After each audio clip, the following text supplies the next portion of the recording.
Hi friends, రీసెంట్గా నేను ఒక 2 మామిడికాయలతో మామిడికాయ పచ్చడి పెట్టానని చెప్పాను కదా. ఎలా పెట్టానో చూపిస్తాను చూడండి. మీకు వీడియోలో కనబడుతుంది కదా, కారపొడి, ఆవపిండి, ఉప్పు, పసుపు కొంచెం, మిగిలినవన్నీ 2 టీ స్పూన్లు తీసుకున్నాను.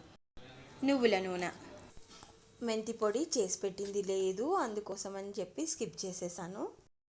ఇప్పుడు ముద్దలా దగ్గరికి కనబడుతుంది కదా, మామిడికాయ ముక్కలు వేసి మూడో రోజు అయ్యేసరికి అది ఉప్పుతో పాటు కలిసి జ్యూస్ లాగా వాటరీ అవుతుంది.